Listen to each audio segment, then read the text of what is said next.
And it looks like we are live. Give me just a second, guys. Obviously, you know how the drill works. Let the stream breathe for a second. Get the Facebook groups in here so our wonderful Mile High Huddle community can be all together here for another episode of the Dove Valley Deep Divers podcast. Mile High, hello, everybody in Broncos country. Welcome in. I am your host, Lance Sanderson. Joining me, as per usual, is my good friend and colleague. He is Mile High Huddle's senior NFL draft analyst, the one and only Erick Trickel. Erick, dude, the Broncos sitting 3-5 right now going into the bye week this week. We got the bye week blues. No football for Broncos fans this week. If you're looking for some other games, there's some intriguing stuff going on Sunday. But for the most part, this week, we're going to kind of address on how to fix this Broncos team a little bit. And we also have the Bradley Chubb news to break down. How you doing, man? I'm doing good. And bye week blues is more like the bye week relaxation. You know, we get a break from Broncos football for a week. Because after going back and watching the all-22 of that Jaguars game, there were 3 good drives and that was it. Like the rest was bad from the Broncos on the offensive side of the ball. When I did the gut reaction with Chad after the game, it was a lot more optimism because it was still fresh. And I just blinked out a little bit about some of the bad football that was played outside of there. Same thing Monday morning, but getting into the all-22, like there is still so much that this team has to work on. I thought that with the bye week, this would be a good time to, really dive into what they could do that could potentially spark a turnaround this season. Yeah, we listened to Nathaniel Hackett in his. It was the day after press conference when they got back into Denver, or he might have, I think it was a Zoom conference, excuse me. But he was talking specifically about like third down efficiency, getting better in the red zone, stuff like that. Those are like the really big core issues that you have. We're going to get a little bit more specific into that conversation here in just a little bit. Obviously, we have the Bradley Chubb trade to break down. I haven't heard your thoughts in person on that, so we'll do that here in a minute. But first, guys, we have to give a great big shout out and a thank you to our supporting sponsor for tonight's show, NordVPN. Broncos country, if you're like me, you're getting increasingly more concerned about cybercrime, with people stealing your private data and invading your privacy. Now, I am not tech savvy at all, and that's why I now use NordVPN on all my browsers, whether it's my desktop, tablet, laptop, or my phone. VPN stands for Virtual Private Network, and NordVPN protects you as a one-stop shop for all things cybersecurity. It's incredibly easy for me to use, which means I don't have to be an MIT graduate to figure it out. It's very intuitive to use, and with just one click, I'm protected. With my NordVPN account, I can have up to 6 devices protected. I no longer have to worry about hackers, malicious sites, and pop-ups. For the price of a single cup of coffee per month, I have complete peace of mind knowing that my devices and data are protected. Plus, with NordVPN, I'm never a slave to media blackouts. I can switch my virtual location to a market that is showing the NFL game I want to watch. So in Alaska, it's very hard for me to get Broncos football consistently. So with this, I can change my market and I can catch those Broncos games live and I don't have to miss out. So Broncos country, grab your exclusive NordVPN deal by going to nordvpn.com/MHH to get a huge discount off your NordVPN plan, plus 4 months for free. It's completely risk-free with Nord's 30-day money-back guarantee. That's nordvpn.com/MHH/ to get 4 months for free. One last time, nordvpn.com/MHH. Yeah, thank you, NordVPN. We definitely appreciate you on that. I listened or watched the games using my streaming device, my computer and whatnot, and having NordVPN to make it so that I get those Broncos games is going to be really great for me. I just got it the other day, so thank you, NordVPN. We really appreciate your support and everything that you do for us here at Mile High Huddle. Going to say hello really quick to some people here in the chat. We got Tim Wenz in the house saying, Lance broadcasting from elk hunting camp. No, I'm not. That's next weekend. I will be missing next week's show, unfortunately. Still trying to work out if it's going to be Scott, Chad, maybe Nick going to fill in for us, but a little programming, though. I will not be here next week. Savage Boy Kev over on Twitter saying, if the draft board doesn't fall for us and Hackett gets worse, God forbid, do you guys see George Paton trade back or even make a move for Sean Payton with the first round pick? Eric, what do you think? I mean, a trade back is always a possibility. It depends on how the board falls. I don't see a move for Sean Payton being in the works at the moment. Maybe things change, but Sean Payton, I mean, he's appeared on radio shows multiple times, and he's been pretty vocal questioning about the Russell Wilson trade, among other things that the Broncos have done. So I just don't see that in the works at the moment. Yeah. I'm right there with you. Sean Payton coming to Denver, probably not going to happen. Watch for Dallas. That's everything I've been hearing is watch for Dallas. It's And the national media Chargers. stuff.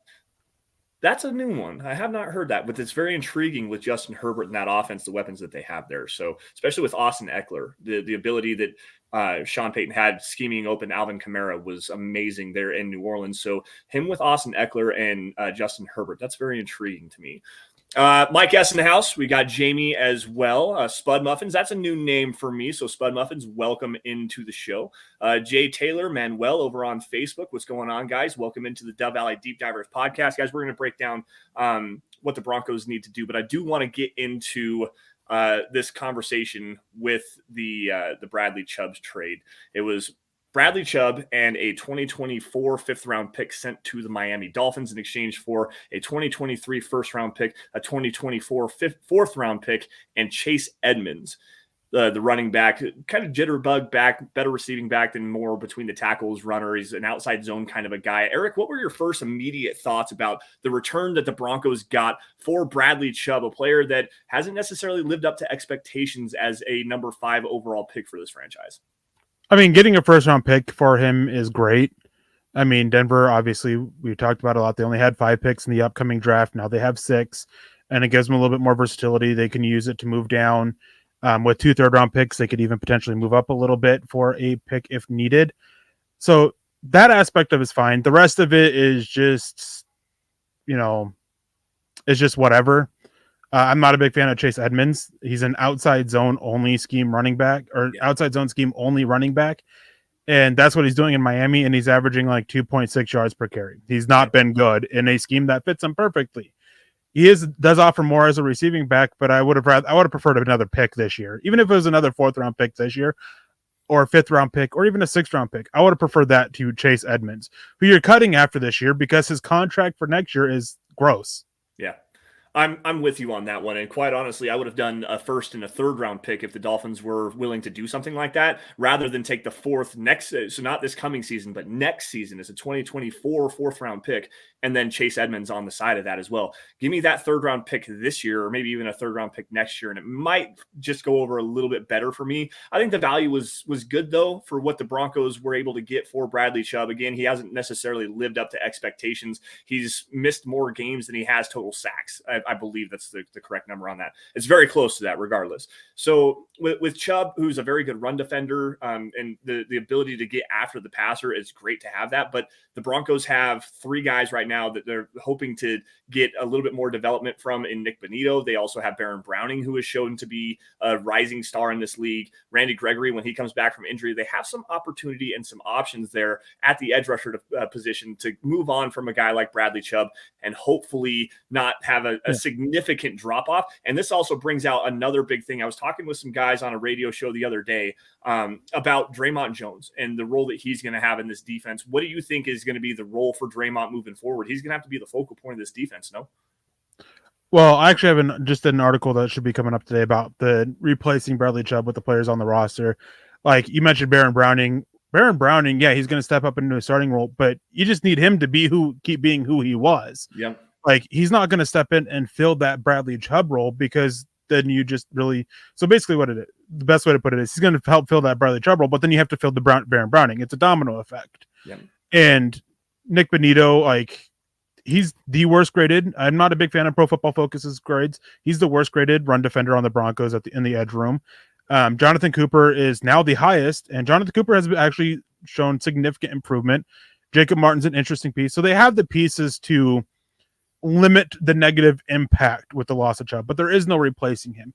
Even with Draymond Jones, because Draymond Jones, they've already been using him as a stand-up edge rusher. They've been using him on the interior defensive line, and he's been extremely effective this season with getting after the quarterback, but he has some inconsistency against the run. Now, this could be a situation where in obvious running downs, they kind of play him more as an edge and let him work that way, while going a little bit bigger on the defensive line with DJ Jones and Mike Purcell. That is an option that they have.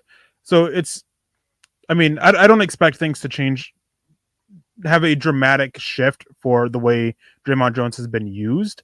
It's going to be more so on the edges. Nick Bonito, I mean, he's still got to really learn how to be a football player. He's got to really learn how to stop the run. But his flashes of his athleticism against the quarterback or getting after the quarterback, there's a lot to like there. He was a pick that was made more so for next year, but they've seen enough that they want to get him out on the field a little bit more. Same with Jonathan Cooper. They have options, but there is no replacing a Bradley Chubb player, same as there was no replacing a Von Miller.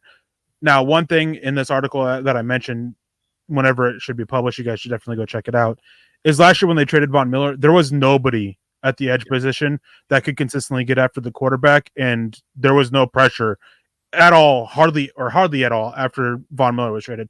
At least this year we have pressure. We have the ability to get pressure outside of them. We just got to get Randy Gregory and Baron Browning out there on the field and to stay out there on the field. I think a lot of people don't talk about this enough. Is everybody points to Bradley Chubb being injury prone. Baron Browning has suffered more injuries in his 1.5 years in the NFL than Bradley Chubb has in his time in the NFL. That's very true, and it's a great point. I just want to kind of add the context of that. Baron Browning, he's missed some time, but we're not talking about a torn ACL and 2 ankle surgeries that had to get replaced this last season with Bradley Chubb. So there is a lot of injury history with Browning. I'm not trying to like slap you down or anything like that. I do agree with you. Browning missing as much time as he has in the first 1.5 years of his career is very concerning as well. But we're at least they're injuries that aren't going to be like long-term lasting effects, surgery, stuff like that you're seeing with Bradley Chubb. So there's a little bit except a concussion. Oh, I forgot he had a concussion. That's right. I forgot he had a concussion. Yes, you're correct on that one. I'm talking like the major ligament stuff like that, the bone spur removal and everything that we had with Bradley Chubb. Again, I'm not the bone spurs aren't as concerning as the ACL is. Yep. And then Baron Browning, I mean, no, he hasn't had those ACL injuries, but his injuries are still a long-term concern with them. Yeah. Like and even so, significant injuries, as bad as they are, like being consistently hurt is just as bad, even if it is a bunch of minor ones, as long as they're causing you to miss a game or two every now and then. Like that is practically as bad, if not worse than an ACL, because then you're not getting any continuity with the players you're putting out there on the field. Yeah, that's an incredibly fair point. And like I said, I wasn't trying to come at you. I know. I was just incorrect. Explaining a little bit more. Yeah, we're on the same page on that. Let's see here. Let's move forward this conversation just a little bit. And I want to talk specifically because you are Mile High Huddle's senior NFL draft analyst. I've been doing a lot of work myself here over the last couple of weeks. The Broncos, the first round pick that they received from the Miami Dolphins is actually the first round pick that they acquired when the San Francisco 49ers moved up to the number 3 overall draft pick to select Trey Lance. So I'm going to interrupt you here real quick. So the Miami Dolphins, this is absolutely crazy to me. The Miami Dolphins have turned a video of Laramie Tunsil into Tyreek Hill, Jalen Waddle, and Bradley Chubb. Yep. Because even though the first round pick that the Broncos are getting is from the San Francisco 49ers, with the Dolphins' own first round pick forfeited, it was a pick they got for trading away the Houston Texans pick that they got for Laramie Tunsil. It is absolutely amazing to me what the Dolphins have been able to do just based from that video of, with the gas mask and all that from Laramie Tunsil. It's absolutely insane. It's incredible. The fact they got 3 first round picks, I believe is what it was from Houston in that trade. Like to turn a player, and Tunsil's been great. He's been one of the best left tackles in the NFL. He's a top 5 player at the position, and he's not number 5. He's probably closer to number 3 or number 2. And for them to move on from him and just continue to churn over this roster and get high quality players. I mean, Jalen Waddle, Tyreek Hill. Now they get Bradley Chubb out of this. It's amazing to find the success that they've had drafting everything. We got Phil McLaughlin jumping in here. Good evening, Lance and Eric. What players are supposed to be available after the bye? Go Broncos and MHH for life. So it sounds like Lloyd Cushenberry is going to be out for a while, and I'm not necessarily sure that's. I don't mean this to sound terrible, and I'm sorry for Lloyd, and I hope that he comes back healthy. But he hasn't been very good. He just hasn't been. When Graham Glasgow slid into the center position against the Jaguars in London last week, he like the blocking was better up front in the running game and in pass protection. So to me, Lloyd being out may not be the worst thing in the world. It's terrible for him, but for the Broncos, it might actually be a net positive on that. He's going to miss a couple of games at least. Randy Gregory, I believe, is still going to be missing some time. You might see Baron Browning if I'm remembering correctly on that. Eric, do you have any more information on that? Players that are coming back after the bye? Well, Randy Gregory is eligible to come back off injured reserve after the bye week because that would be the amount of time is. The question is if he's ready. There's been some conflicting comments about that. It sounds more likely not than more likely that he is back. Baron Browning, things were sounding positive for him to be back. Now it's sounding a little bit questionable. That maybe he'll have to miss this next week against the Tennessee Titans. Hopefully that's not the case. Cameron Fleming, I think he's still going to miss a little bit of time. Lloyd Cushenberry is still going to miss a little bit of time. I don't think he'll step back into the starting job. And to be fair, like I've been pounding about how bad Lloyd Cushenberry is and how Graham Glasgow is doing better and how that they did turn around in the second half after the injury happened. But it wasn't just because of switch, and I think a lot of people are taking that as they did change up the offense. They did make things a little bit easier to help move the ball effectively, at least for 2 drives. And outside of those 2 drives, when they went back to the norm, well, the offensive line was still a little bit better. It wasn't this significant improvement that Glasgow that a lot of people think there was from Glasgow over Cushenberry. It wasn't this huge leap. It was a slight improvement. Like, yeah, just to be fair there. Well, it seemed just more consistent, I guess. It was like more consistently good where the positive flashes were there more consistent than they were with Lloyd. And Lloyd continuously just keeps getting dumped back in the A-gaps. When they sugar those A-gaps up, they bring the blitzes, especially in pass protection. At least Glasgow could kind of hold his own there. It wasn't great. I'm not disputing that. But it was more consistently on the better side of bad than on the horrible side of bad. And the difference here is that Glasgow, despite his issues that he has, he's not a guy who he doesn't get much push on the offensive line, but he's not a guy who gets consistently driven back like Cushenberry. And that was a difference. Still didn't mean a lot because the Broncos run game still wasn't able to get the run game going. And in pass protection, they were able to trust Graham Glasgow and to hold his own where they didn't have to give consistent pressure or consistent help to him from either Dalton Reisner or Quinn Miners, and they were able to spread it out a little bit more and still had some issues, still had some chemistry stuff. So that's where those slight improvements came from, is how they could trust Glasgow. But there are still plenty of issues with this offensive line that replacing the center wasn't going to fix and didn't fix. Yeah. No, I'm 100% in agreement with you on that one, which is why I'm glad that the Broncos got themselves back into the first round conversation of the 2023 NFL draft. Let's talk about that for just a second. Then we'll get into some more of the fixes that this Broncos team can do. Obviously, I know that you're way further along in your draft process than I am. You've probably got 10 or 12 different tackles or offensive linemen that you've kind of taken at least a preliminary look at, not a full finalized grade. The Broncos with the San Francisco 49ers pick, that team is probably going to win the NFC West. They're probably going to make it at least a decent playoff run. So you're looking somewhere around the 25 to 29, 30-ish area, depending on if they make a run at the Super Bowl or not. Are you hyping the 49ers to be better than they are?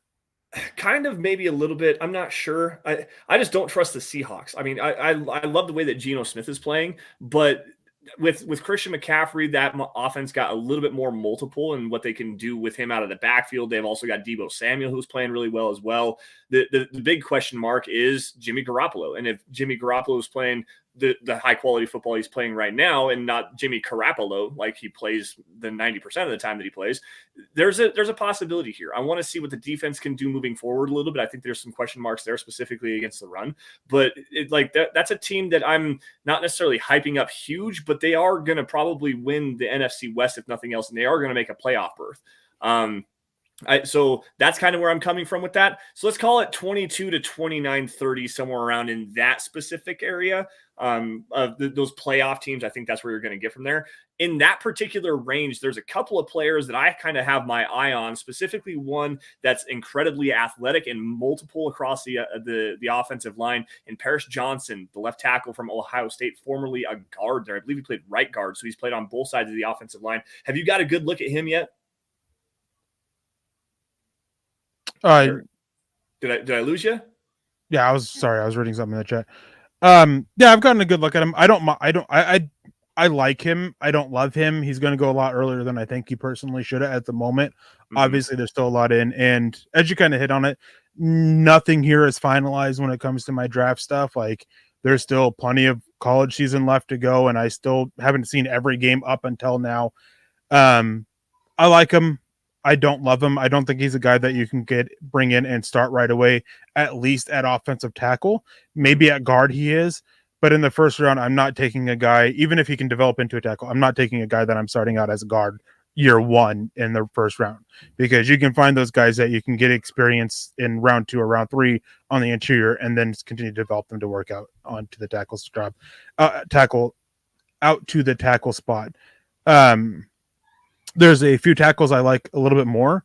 And now if Denver does trade down and Paris Johnson's available, it depends on how far. Yeah, I wouldn't mind it then. But I'm not guaranteeing the 49ers make a playoff spot, because that team still isn't that good. They have their moments. They beat up on a bad Panthers team, and the rest of the remaining schedule is kind of tough too. But I wouldn't be surprised if they're right around 20 where they currently sit. Like, I wouldn't expect like top 15. I don't expect bottom 10 either, like last 10 picks. So somewhere in that range, there's definitely other options for it. Jalen Duncan is one of my dudes out of Maryland that I really like a good amount. If he declares, even though I think he'd be long gone by then, OU Fashanu out of Penn State would be absolutely tremendous. Dude I think he'll be 20 years old just before the draft. He turns 20 years old just before the draft. Yeah, I think he's currently only 19 years old. He is. I think he is only currently 19 years old, and I'm not sure if it's right before or right after the draft would be his 20th birthday. I know you're going to do some research on that, but this kid is built to play tackle in the NFL, and he's young for the position too. Like, it's crazy the amount of growth you've seen from him. I believe he only started playing football as a high school junior at like 16 years old, and then came to Penn State early. He's one of those child prodigy types that comes in and plays. He's a redshirt sophomore, I believe, so he is draft eligible. Good possibility he goes back to kind of develop a little bit more, but as of right now, the length, the physical frame that he has, the athleticism, the anchoring ability, his hand placement is on point right now. I honestly think that if he does declare, you are probably trading up from 20 to go and get a player like him, because he's not going to be gone much long after about 12 overall. Like, this is a high quality left tackle prospect for the NFL moving forward. Jalen Duncan is another intriguing player. I've been seeing a lot of love from him from guys like Kyle Krabs, Joe Marino over at the Draft Network. Jordan Reed put out a big hit on him the other day as well. So I want a little bit more on Jalen Duncan. From what I understand, he's a big athletic guy, but more power than finesse. So zone may not be the best way to play him. I don't know, though. I haven't taken a really good look at Jalen Duncan. Can you elaborate on him just a little bit? He's not the best mover, but he's got decent enough athleticism to work in an outside zone scheme. He's just not a guy that you're going to consistently run to his side. Like, he's not going to consistently be the outside, the lead blocker on it, because there are some issues with his lateral agility. And honestly, like, this is a year where if you need help for an outside zone scheme, you're going to kind of be SOL a little bit, because a lot of these guys are much better fits in that inside zone gap power schemes. Paris Johnson is one of them that I feel that way about. The other tackle, DeJuan Jones, that everybody absolutely loves because he's 6'8", huge vines for arms, that cliche, 360 pounds. Like, that is a Baltimore offensive tackle. Like, he's huge. He's massive. Decent enough athlete, but he is not a guy that you want running outside zone whatsoever. So Jalen Duncan, he's good enough at it. He's a guy that I've been hearing a lot of talk about, that I think he's listed at 6'6". There's some chatter that he might fall in more on the shorter side, about 6'4", which is something to keep an eye out, because there's also a lot of talks about moving him inside, just because sometimes his foot speed, his kick slide quickness can be a little too inconsistent to handle speed rushers around the edges. So he's another guy that I really like, but it's just a matter of what scheme are you running? Because at this time, we don't know if Nathaniel Hackett will be the coach next year. And so you got to look at everybody at this point. Yeah, it's preliminary. Obviously, right tackle is arguably the biggest need that this Broncos team has right now. I would also throw edge in there as well, just because of obviously you're moving on from Bradley Chubb, so you don't know necessarily what you have in Baron Browning. You don't necessarily know what you have in a Nick Benito. Jonathan Cooper has been just kind of okay, but for a late round pick, you like what you see from him. And Randy Gregory, with the injury issues, the suspension issues he's had before, you just don't know what you're really going to get out of him long term. So edge might be another way to go. And this edge class is really fun. There's a lot of multiple different players that play multiple different schemes that do a lot of different things very well. And a lot of them are like quite interchangeable. The top guys, obviously, Will Anderson, you're not going to get a look at him. He's going to be gone before pick number 3. Miles Murphy from Clemson is a player that I think likens a little bit to Bradley Chubb, not quite as explosive as Chubb, but plays more that power 4-3 defensive end play style than an outside linebacker. But there's guys like Zion Tupuola Fatui. He's from Washington. He's a bendy, twitchy kind of a guy. There's another guy from Kansas State. What's his name? Felix Anadike Uzama is another guy that I really like, is a twitchy, kind of long, lengthy guy that can come off the edge, 255 pounds, 6'4". Tyree Wilson from Texas Tech. Like there's a few players in that 15 to 20 range that the Broncos could potentially look at to fill that edge position. Eric, what do you think? Well, I want to step back real quick and go back to the offensive line, because you said right tackle is the biggest need. I think you could just say offensive line in general. Yeah, this is a unit that they could realistically be looking at churning 4 of the 5 spots. The only one that I will say is as more than 80% guaranteed to be a starter next year is Quinn Miners, and I wouldn't even say he's 100% guaranteed to be a starter next year. Yep. Garrett Bowles, they can get out of that contract cheap, with limited dead cap. And that is the thing. He is a position where in a spot where even with the injury, I'd expect him to look at that contract and want to do something about it. Yeah. Maybe an extension to help lower the cap hit, maybe a restructure, something to help out the salary cap situation there a little bit. I don't think they want to flat out cut him at the moment, but things are trending that way. I mean, he was given an extension by the old staff, by the old regime. So he's somewhat on there. I know they want to completely churn their center and right and left guard spot. I mean, Dalton Reisner's not been good. He's a free agent. Don't expect him back. Lloyd Cushenberry, he probably won't be starting for the Broncos again this season, or maybe even ever. We don't know what we have in Luke Wattenberg. What they're doing with Netani Moody is quite telling a little bit. I would like to see him out there on the field to at least see if he's grown a little bit, because we've seen plenty of flashes, especially in the run game. Get him out there, let him see what we can do. I think the Broncos are at that point where they should be a evaluation mode. So they definitely could do a lot. I would expect them to go out and sign at least 2 or 3 offensive linemen, especially on the interior. And real quick, there's a lot of Titans chat going on Titans talk going on in the chat. Whoever's with me next week, since it won't be Lance, because Lance likes to miss during a bunch of shows during this time of year, we will definitely dive in. We will definitely dive into the Titans matchup. But yes, Derrick Henry scares living crap out of me. Yeah. Back to edges. Go ahead. Back to edges real quick. I really like Tyree Wilson. Yes. I'm excited what he can bring. Nolan Smith with the torn pec. I'm kind of wondering what that's gonna happen with the draft stock if he declares. And Lucas Van Ness out of Iowa. Nick, if you're listening, stop, because you don't need to hear me praise Iowa. This kid's good, and he's not even a full-time starter on that defense. He is so good. He's a redshirt sophomore, if I remember correctly.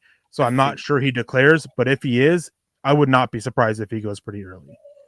I think you're right on that one. There's another one, BJ Ojulari. That's Azeez Ojulari's younger brother. Eric, I know you were a big fan of him coming out of Georgia. BJ is actually from LSU. Andre Carter is another player. He's an Army so he's on the Army team. So there's some military background there for him as well. So like that's a conversation. He's probably going to be able to forego his commitment to the Army to come in because this kid's he's a freak. He's 6'7", 260 pounds, just bendy, super powerful. Isaiah Foskey from Notre Dame. Like there's a couple of guys you can really kind of break down. Foskey's a player I like with his ability to convert speed to power, but he's also raw enough and twitchy enough that you can get him and replace that Bradley Chubb role. They're not really very similar, but similar play style type of players. So with that though, let's stop looking at the long-term future. Let's look at the immediate future here. Erick, this offense still has struggled to get going. Obviously, the penalties keep holding this team back. They have over 600 total yards in penalties. A lot of them are pre-snap alignment, delay of game stuff, false starts, things that have been plaguing the team for the majority of the season.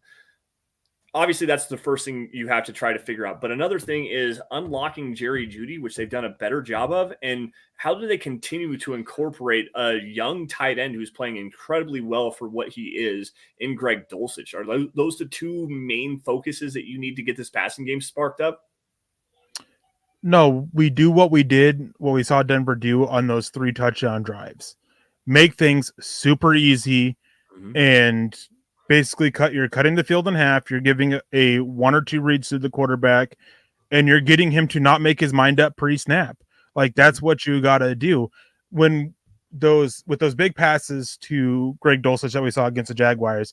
Those are some beautifully designed plays because of how Denver, the pattern matching or pattern mixing that Denver did to get him open, to give Russell Wilson, hey, you're just reading this one guy. If he drops and takes Dulcich, then you dump it off to Hamler. If he stays low and takes Hamler, then you have the big play to Dulcich. That's what you got to do with Wilson at this point. Well, he's still trying to be this quarterback that he really can't be. If he wants to be a pocket passer, this is how you do it. Yeah. You cut the field in half from the pocket. You cut the reads down to 1/4 of what they are typically. And you take away a little bit of the responsibility of pre-snap reads. It sucks because he's a 10-plus year vet, and you essentially have to give him a rookie treatment because of the issues that he's having. So Jerry Jeudy, I mean, I think the big thing with Jerry Jeudy was there was the big plays that they had were a lot of broken coverage plays, but there was some miscommunication there in, I believe, against the Chargers. A lot of miscommunication there, a lot of open shots, but either Wilson didn't make the right throw or Jeudy didn't run the right route. Whatever the case is, a lot of miscommunications. There was a lot of concerns about how Jeudy would fit with the Russell Wilson offense. Well, we saw how you can make it work, and Denver has to keep doing that, using Jeudy in a similar way while doing a similar thing with the reads for Wilson to make it effective. And then you just got to figure out a way to get Courtland Sutton consistently involved, even though his effort over the last 2 weeks has been extremely concerning. Yeah, I'm with you on Courtland Sutton for sure. Like that's a very concerning thing to me to see that he's not given his all as a blocker, and that was something that he prided himself a lot in, specifically in the screen game. We've seen now, I think it's 3 weeks in a row with Courtland Sutton missing blocks on screen plays and getting the play blown up in the backfield for a loss. And we know that this team cannot play from behind the sticks right now. They're not able to do that. So he's got to start performing better, just plain and simple. I want to bounce this conversation off you just a little bit because earlier today, I was hanging out in the TDN Discord chat, and they were watching some Tua Tagovailoa and the Miami Dolphins offense. Specifically, we're looking at like what Tua's doing well, the simplification of that Dolphins offense with Mike McDaniel. And they have this really neat concept, and they run it out of multiple different formations. What they're doing is they're getting a boundary receiver with a slot and a tight formation, and they're running a bang 8 post with the boundary receiver, and then they're running a wheel route. And sometimes they don't even line it up like that. They'll just have boundary receiver, and they'll run a jet sweep motion, and they'll run that jet sweep player out on a wheel route, and they'll work a verticals concept to one side of the field, specifically to Tua's left-hand side. And he is absolutely destroying it on those plays right now, specifically with Jalen Waddle running the post. It's a very fun concept, and it's something that I think that the Broncos could do, because when it's working very well, the Dolphins are running it's like a split field outside zone or even inside zone with what the Broncos are wanting to do, out of shotgun and allowing Tua to identify just one specific receiver. And if that specific defender drops down, then you hit the post. If he stays back, you throw it to the wheel. And if everything kind of blows up, you have a quick dump off to the other side. Is that something that you're kind of talking about with Greg Dulcich, Yes. able to stretch the field vertically like that? Yes, doing those things of simplifying the reads, giving them this young quarterback treatment. Yeah, that's exactly what I'm talking about. You're giving him two options based off of one, maybe two reads, and if they're not there, then you hit this dump off, you hit your safety net or whatever. And it doesn't have to be where Greg Dulcich is one of those two reads receivers. He could be that safety net option as well. That it's not just a running back, because then you can use his athleticism to make it. You can do something with that with Jerry Jeudy and Cortland Sutton, or Hamler and one of the two. Like, you can mix it up and everything, just as the Dolphins do, and don't have to include Dulcich with that. Dulcich doesn't need to be a part of this offense. He needs to keep being part of this offense. He's exceeding expectations for a third-round rookie, which you just don't typically get this kind of production this quickly, especially with how much time he's missed. So yeah, I mean, that's what it is. And it's not so much what you have to do with the weapons, it's what you have to do with the play calling, the sequencing of your play calls, and the quarterback. Those are the things that you have to do to turn around, and how you use those weapons reflects that. Yeah. It's unfortunate right now with the way that Russell Wilson's playing, because despite all the issues with Nathaniel Hackett not getting guys lined up, the physicality issues we're seeing with some of these guys, it really, the play on the field is what makes it so disappointing, because when watching Hackett's offense, they are doing a lot of very creative stuff. They have a lot of fresh designs in what they're doing, and they're scheming players open. Russell Wilson's just not hitting them. We talked about this after the Jaguars game. They had a play where KJ Hamler came across the field on a shallow cross.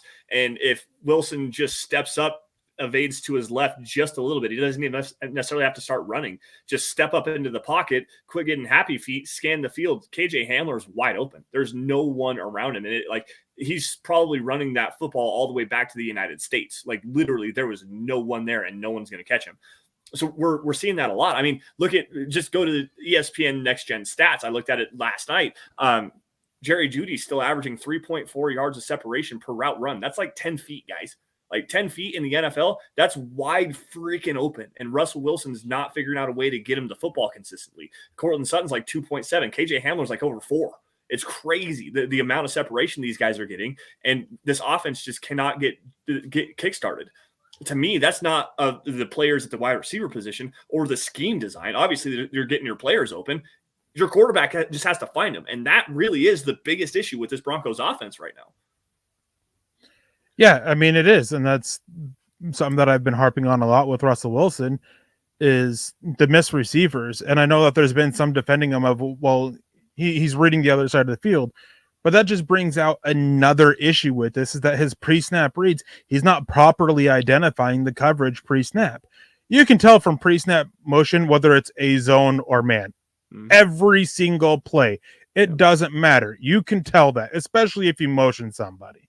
There's always a giveaway that you can look for to figure it out. And a lot of the concepts in the NFL, especially with Nathaniel Hackett, is often essentially a 2x2. You have two routes that are your man beaters. You have two routes that are your zone beaters. So you identify it. And this is part of that thing of what I was talking about, of you're cutting down the reads on it. Well, all you got to do is pre-snap read, is it man or zone? And then those are the receivers that you're reading. Those are the reads you make, and then you have a dump off. So the system is already designed to cut down on the amount of reads that you are, but your quarterback's not able to make that pre-snap read consistently enough. So you have to change it up a little bit more and change it and make things different to ease it up even more on Wilson after the snap. So yeah, it's largely on Wilson. And while I do think that the receivers are having issues, because I mean, not just Jerry Jeudy, but Cortland Sutton, he had that one really bad drop against the Jaguars. Like, they've all had these drops and everything. So it's not just Wilson, and I'm not trying to make it out to be just Wilson. There are multiple issues with this passing game, but a lot of these things, they fall back on Wilson. I mean, if he made the proper read pre-snap against Indianapolis Colts, Denver wins. Like, it's that simple, because you have KJ Hamler for a pre-snap read. And that is the play that I've seen defended the most of. Oh, he was reading the other side of the field. And he shouldn't have been. He Why? shouldn't have been. Yeah, he should Why? not have Like, been. why was he reading that side of the field? It was a very obvious man coverage. You are running a rub route with Judy and Hamler on your right side. Why is he looking at your zone beater route against obvious man coverage? There was no hiding that coverage from the Colts. It was obvious as day, with the motion that they had, that they were running man. So you just got to do that. You just got to work to that. You got to figure out a way to get the energy back up, because I think we talked about it with Sutton. I don't think the energy is fully there. We see Dulcich and Hamler, yeah, they don't have the best technique, but you know what? They give it 500% every damn time they're asked to block. And it may not be pretty, but they still win the rep. We need that from Sutton. He lunges for a lot of these blocks, especially on screens, and whiffs badly. Like, where is the full effort there from Sutton that he prided himself on for so many years? Has this bad offense finally worn him down to where he can't give a consistent effort? If that's the case, you got to figure out a way to get him going again. Yeah, and whether it's some quick hitters in the passing game, get him some confidence built up and stuff like that. Peter Middleton jumping in here saying, why would Sutton give up? Is he missing Tim Patrick? Is he not able to lead the wide receiver group? I think that second question is probably a more valid answer. Is Tim Patrick was the heart and soul of that receiver room. Courtland Sutton is like the true leader. He's out there putting in the work and stuff like that, or at least it was seemingly like that. But Tim Patrick was the one that was the most consistent player. He was the one out there that was always going 1,000% of the time. So with Patrick being out, that's a huge missing key cog in terms of leadership, in terms of ability on the field, and just setting the example for these young players to continue to develop with. I mean, I talked about this a while ago when I was bringing up Montreal, Washington, obviously rookie punt returner, gadget receiver that they have there in Denver, and KJ Hamler. Both of those guys spoke very, very glowingly about Tim Patrick and what he was able to do, not only for the offense, but for the locker room in general. And before he went down, it was like every single day, a young wide receiver would go and talk to the media. And the first name that they would bring up when they're talking about the guy, like the veterans that are helping him out the most, Tim Patrick was that guy. So I think that that's a very underrated and underappreciated aspect of why this Broncos offense is just struggling to get off the ground right now, because with what Patrick brings, you move Judy back into the slot, you get him back into a role that fits more of his skill set, and you get KJ Hamler a little bit better opportunity taking the top off the field vertically. Like with Patrick, you get a little bit more multiple with what you're able to do with this wide receiver core, and him missing hurts badly. Yeah, I want to grab this real quick from Jamie. Says Sutton may be banged up, no speed. Sutton's never been a speedy receiver. Right. And he looks his speed through his routes, the way he, the variations of his speed and route running, it's all still there. He's looking exactly as he has every single year, with just improvements on the overall technique of it. That isn't the issue. It's not a thing of that he doesn't have speed. He still has it. It's just he's never been a fast receiver, and it's just you can still work with it. He still averages 2.7 yards of separation, and he's a big-bodied receiver that you can throw it up to and go get. It's just the effort just isn't what it is. It seems to be far more mental than physical. Yeah. And Phil Irish actually comes in with a good question. Can you run Dulcich and Patrick's routes? You can actually, and I think that's what we're starting to see with the plays that I'm talking about, where it's not quite a wheel, it's essentially a wheel route, and you're having a hook underneath. That was something that was designed for the receivers to include Tim Patrick there. Yep. Like, that's what that was. And you are adjusting it for Greg Dulcich. So, yeah, you can run it. And you can even use Dulcich out wide as a wide receiver. He's got enough athleticism for it. And he's not the strongest guy, but his size and what power he does have still brings about a mismatch with most corners in the NFL. So, yeah, you can easily not fully replace Tim Patrick with Greg Dulcich. But, yeah, you can run Dulcich in Patrick's routes in plays that were designed for Patrick. You can do that. Yeah, absolutely. And Phil's got another good question. I want to just address your comments there. When I was doing my scouting report on Greg Dulcich, one of the big things you notice is his big catch radius, his big physical catch point. When the ball is in the air, he's a my ball guy. Like, there's no question about it. Tim Patrick was that same kind of receiver. When the ball was up in the air, he's going to go and get it. They've got similar athleticism, even though Dulcich is probably a little bit bigger of a body than Tim Patrick is. But Dulcich, for what he is at this particular point, filling in that role, I think that that's a great way to go about filling that in. Now, Phil, your second question here, this is amazing. And I'm going to go back to the Miami Dolphins conversation I was just talking about, because it's the freshest thing I have in my mind with what the Dolphins are doing with Tua Tagovailoa. Phil says, how can you scheme quarterback visibility for the routes that you're running and the concepts that you're trying to deliver the football to? That same concept I was talking about with the Dolphins, where what they do is they'll get Tua lined up in shotgun with a running back to his left-hand side.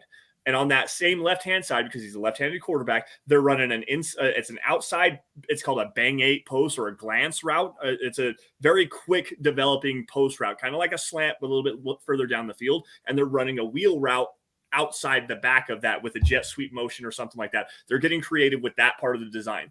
But what makes it able to be easily seen, and you see it every single time they run this play, is they run a play action handoff fake outside zone, stretching the offensive line all the way to the right side of the field. So everything is literally vacating in front of Tua's face, and he's just stepping back and he's just making a decision. It's like a two-step drop and he's firing the football just that fast. It's instantaneous. But there's literally no one standing in front of him except for an unblocked edge defender.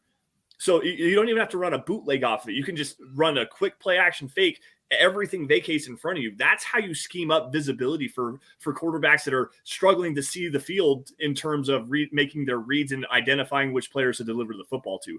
It's a very easy way to do that, and that's something the Broncos definitely need to incorporate, especially with this offensive line that's struggling in pass protection right now. I hope you can visualize. I wish I had a whiteboard or something I could show it to you. I hope you can visualize. I hope I did a good job of explaining that. And the other way is just limiting the reads. Like that is the easiest way to scheme up visibility is you limit the reads, especially for a quarterback that has always held the ball too long. Yeah, you simplify the reads, you limit the reads, you cut down on the reads. Jeff Noyes says Wilson needs to boot more, and Garth Knight agrees. Issue is he doesn't want to. I don't know how many times that this needs to be said. Is Russell Wilson doesn't want to run the bootlegs. It was a big reason why he wanted out of Seattle. Not just that he wanted a voice in the coaching staff, that he wanted a voice over the roster. It wasn't just all these things about it. With that aspect of it, is he wanted more freedom in the playbook to do things he wanted to do, and running a bootleg wasn't one of them. Like it is in the Broncos playbook that they can do it. And when we see Wilson do it, it is effective, but there is a reason why we're not seeing it enough. It's being called more than we're seeing it. Yeah. Like that. I know that for a fact. They are calling that play more than we are seeing it. And why? Because Wilson is changing out of it. It could be, some of it could be reasonable. Like some of it could be based off the read, but yeah, it is a simple thing of Russell Wilson just doesn't want to run it. And then somebody came in here asking about the speedy receiver we had in camp. I think you mean Jalen Virgil. Jalen Virgil is still very much learning how to be an NFL receiver. All he has right now is speed.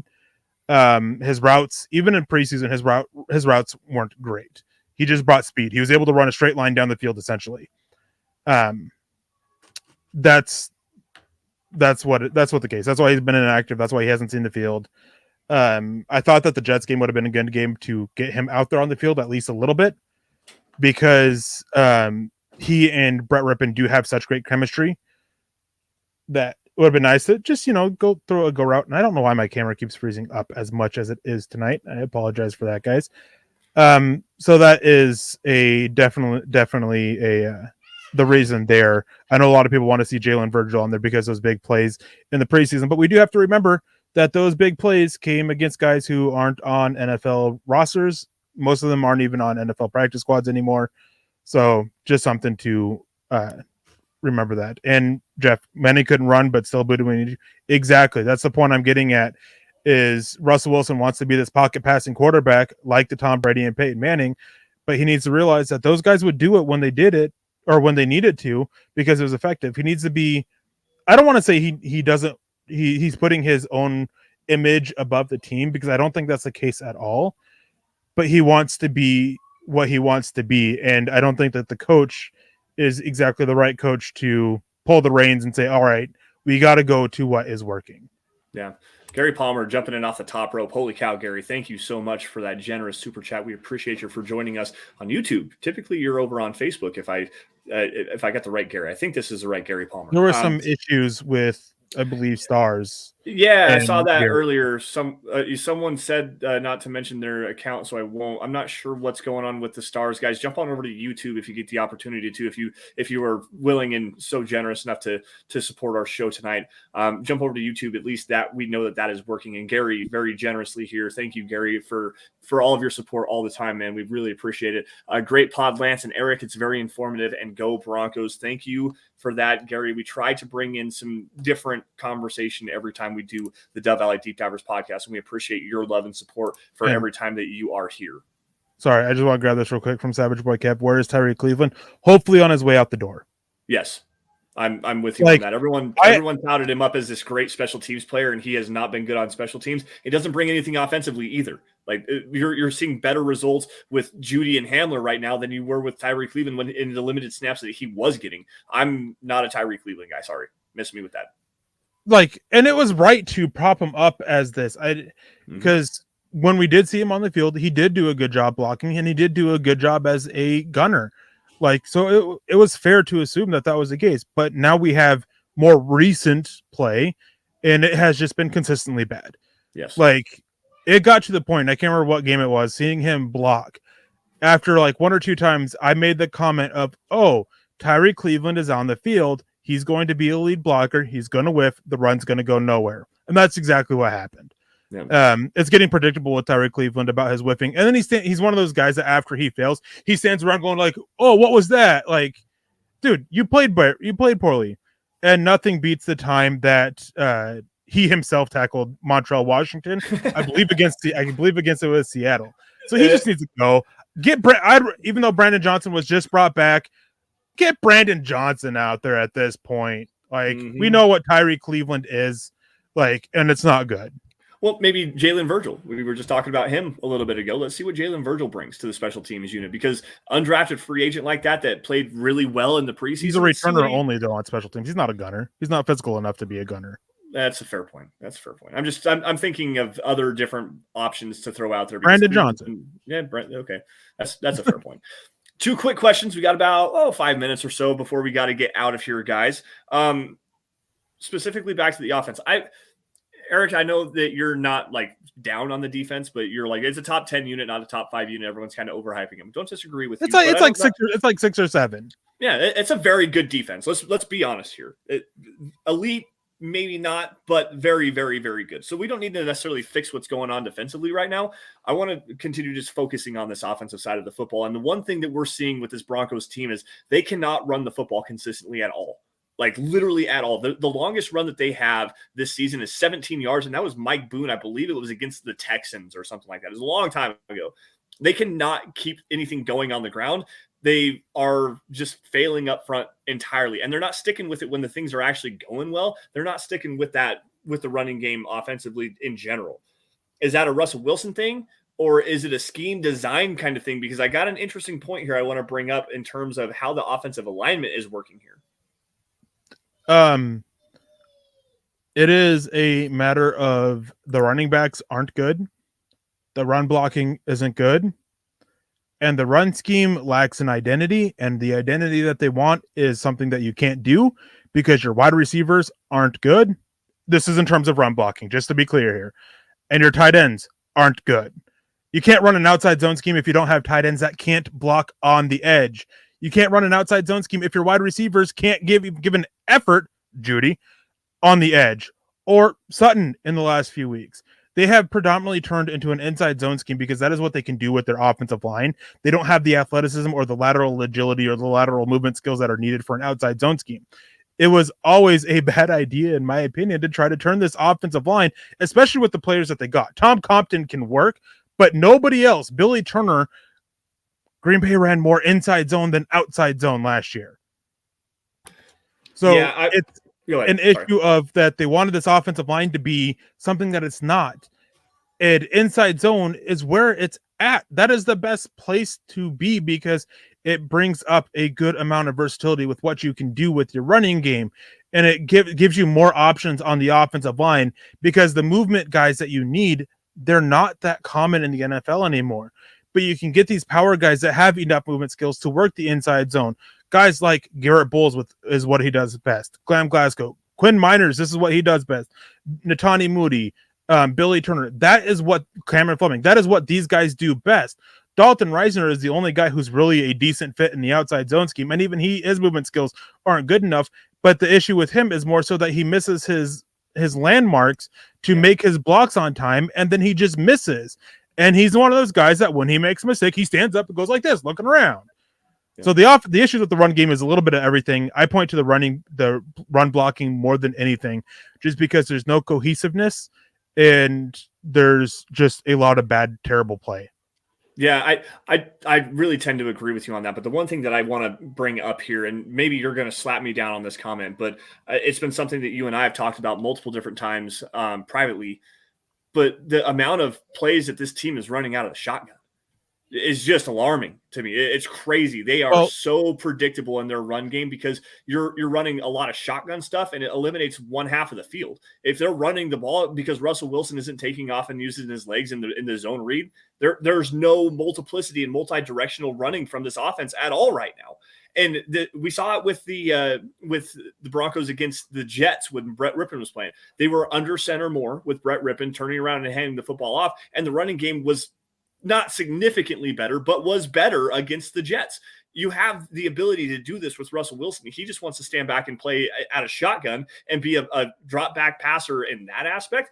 We saw the same issue with Peyton Manning there for a while, where they couldn't run the football out of the shotgun. I believe it was 2013. At that point, it didn't really matter because Peyton Manning was at the height of his powers and was slinging the ball all over the yard. You didn't need to have a running game. With this team, they have to have that identity in running the football, and getting Wilson under center more than what they're doing. It's like 18% of their plays against the Jaguars were under center. 11 total snaps out of 61. Well, 12 total snaps if you count the spike, but 11 total snaps lined up under center for this Broncos team. That's not enough. You've got to be able to line up under center, turn around, hand the football off, and play some smash mouth football for teams to respect you, and the Broncos are just simply not doing that. Well, you know why? Wilson doesn't want to be under center. A lot of this will go back to Russell Wilson and what he wants to do and doesn't want to do. That is a big issue with this offense. And it's funny to me that you mentioned the Jets game, because that was probably their second worst rushing performance on the season. It just seemed more consistent, though. Right? Like they were able to run a little bit better. No? Okay. Well, I need to go back and watch that. It was not good. I think they picked up just over 100 yards total, with their leading rusher having 33 yards. Okay. And if I remember right, Brett Rippon was like 20 of those yards. Well, 9 of those yards. And then you had the end around to KJ Hamler for 14. So yeah, it wasn't good. It wasn't consistent because the blocking isn't. But what you were getting at isn't incorrect. Like when you run out of shotgun, and I have no issues with shotgun runs outside of short yarded situations. If you do it in short yarded situations, you're an idiot. Hackett. Sorry, I don't mean to actually call him an idiot. It's just frustrating to see him do this consistently. It's just constantly slamming his head into a wall because it doesn't work. Because shotgun runs in short yarded situations, you put more pressure on your offensive line, and the Broncos' offensive line isn't good enough to make up for it. And then you limit what you can do. So limiting what you can do with the running game when you're running out of shotgun, you're spot on. You're cutting the field in half, unless you have a guy who is an absolutely elite one-cut guy who can grab that, take that cut, and then just immediately take off with plenty of speed. Outside of that, you're basically going to get the ball, and you're going to be running either from behind the center, maybe the A gap between, say you're lined up on the left side of the quarterback, maybe from the A gap between the left guard and the center to the right. That's all you have. You're not going to hit that B gap. You're not going to hit that C gap or any of that outside space unless you have that elite cutter. And running out of under center, yes, pre-snap you typically have it because you get your guy going, but you're giving your running back momentum by the time he gets the ball. You're taking a little bit of the pressure off your offensive line. You're not making it to where you're taking it having to turn and the reads aren't developing right away. It's just so much better to run out of center. I mean, you can do it out of shotgun, but you have to have a more talented offensive line. It doesn't have to be outstanding. You have to have talent at running back. Javonte Williams, you can get by with it because of how powerful he was. But outside of that, like Melvin Gordon, he just doesn't have the cutting ability or the quickness that he used to do. Mike Boone was fine, but he's much more of a momentum guy. He has good speed, but it takes him a few steps to get into it. He was a guy that really fit that outside zone that they wanted to do, because you can sit there and stretch it out and have him hit that full speed. Latavius Murray, he's not really a guy who you want to be doing a shotgun runs with. And of those 11 snaps, if I remember right, like 9 of them were handoffs to Murray, the under center runs that they had against the Jaguars. So yeah. It's just a matter of you can't.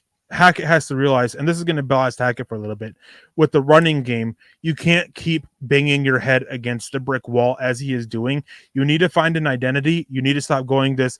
We're going to do outside zone predominantly for this little bit. We're going to do inside zone predominantly for this bit. And it's not just game to game. It's series to series. Series to series. He sticks with one concept of running game. Mix it up is fine, but you need that identity, and Denver doesn't have it. I'm right there with you on that one. And Savage Boy Kev coming in here saying, and I'm definitely agreeing here. He says, at this point, I'm convinced that the coaching staff is yes men to the players. And I 100% agree with that. Nathaniel Hackett was always tabbed as a player's coach, and he's going to do what the players want to do, and not necessarily what puts them in the best positions to succeed. And we're seeing that with this offense right now. It's just plain and simple. You're allowing the players to run the entire operation, specifically at the quarterback position, and that's a detriment to this team as a whole. Look at what the team is doing defensively with a first-time defensive coordinator in Ejiro Evero. That the team is playing lights out defensively. The offense can't figure out what they're doing, and that's all pointing directly to Nathaniel Hackett and Russell Wilson just not being on the same page in what they want to try to do, not necessarily having the voice or the power in your chest to stand up and say, no, we're not doing this anymore. This is how it needs to change. I'm very skeptical about how this team's going to come out looking after the bye, but this is the time for them to turn it around. They absolutely have to figure it out this week. Obviously, this week off, they've got the players are on vacation. Next week, the coaches have been doing all this, the self-scouting and whatnot. Hopefully they figure out the issues that you and I have talked about, and they can find a way to get it fixed. Because at 3-5, yeah, it looks bleak right now. But the AFC as a whole, everyone is struggling in the AFC. It would not surprise me to see a team at 9-8 make the playoffs this year. Maybe Denver can be that 9-8 team. Maybe they can turn it around offensively and start to string together some wins and actually make the playoffs as I predicted they were going to this season. So long ways to go here, guys. Keep your heads up, your chin up, your chest out. Breathe some positivity into this team, because I think that we can see something turn around. I'm hoping that we can get it done. With that, though, Eric, I think we need to get out of here. We are at our hour mark, so we do actually need to get out of here. Thank you all for joining us here on the Dove Valley Deep Divers podcast. It's great to talk with every single one of you guys. Make sure you guys are following us on Twitter by finding me at Sanderson MHH. For Eric, at Erick Trickel. Notice the CK in Eric. Also, guys, at DVDD_pod. That's our podcast account. You find what we're talking about every single Friday on that account. I still have control of that. I need to throw some takes out every now and again. But also, guys, while you're at it on the Twit machine, make sure you follow at Mile High Huddle. That's some other account where you guys find breaking news and analysis regarding your Denver Broncos, film breakdowns. I'm going to do a Greg Dulcich piece, I think, here in the next couple of days if I get an opportunity to, probably early next week. Why is Greg Dulcich is being so successful as a rookie tight end this season? So at Mile High Huddle, make sure you guys check that out. Find up everything regarding your Denver Broncos. You guys are going to find it there. The merch tent, guys, huddleuppod.com. Get your swag. We've got t-shirts. There's hats like Eric has, a bunch of stuff regarding for every single show. Lots of really cool stuff over there. There's a face mask, coffee cup, a teddy bear, onesie for your baby if you're into that kind of thing. Anything to suit your fancy regarding Mile High Huddle at huddleuppod.com. That's where you guys can go and show a lot of support. And folks, if you're not financially able to do so, whether it's at huddleuppod.com or with the super chats, superstars, anything like that, if you can't support the show monetarily, we understand that, guys. Times are rough right now. But subscribe wherever you guys are watching the show, YouTube specifically, but Facebook, Twitter, Twitch, Apple Podcasts, Spotify, anywhere you guys get your podcast content. Please subscribe to Mile High Huddle. Like every video and article you guys see. And if you love them, you love what we do here, share it, because without your guys' support, we couldn't do what we do best, which is cover your Denver Broncos. Now, Eric, slow weekend, obviously. No football for me on Sunday. I think I'm going to just kind of hang out and kick it, get some stuff done around the house. I'm going to watch Tennessee versus Georgia, though, on Saturday. It's going to be a great game. Any plans this weekend, man? How you doing? I'm going to try to sleep. We've been taking a little bit of break with my little one's homeschooling, so we got to get back on that grind. We got a little bit ahead. We planned on taking a little bit of break here, for Halloween and just some other stuff. So gonna be getting back on doing that and not watching football. Doing a little bit of work, of course. And I do want to give a shout out to Janet C, who joined us for the first time, saying thanks, saying great show. Thank you, Janet, for joining us. Hope we see you again Thanks, Janet. next week. Well, at least I'll see you next week because Lance wants to go try and shoot Bambi once again. Anyways, guys, have a great weekend. I hope everybody who celebrated Halloween had a wonderful Halloween. Stay safe as well this weekend. Yeah, last minute super chat, and thank you, Janet, for joining us on the first time. Again, 2 weeks for me, but please come check out Erick again. Check out all of our shows Monday through Friday. Well, actually, it's every single day, 6 p.m. Mountain Time, 8 p.m. Eastern here on Mile High Huddle's YouTube page specifically. Garth Knight jumping in at the very last second, $5 super chat. Thank you, Garth, for that. Thanks, you two. You are very welcome. You are very welcome. You all are very welcome to join us every single night here on Mile High Huddle. Thank you all for joining us here tonight on the Dove Valley Deep Divers podcast. You all stay safe and take care. Have a great rest of your weekend. And as always, go Broncos. We'll see you guys same time, same place next week.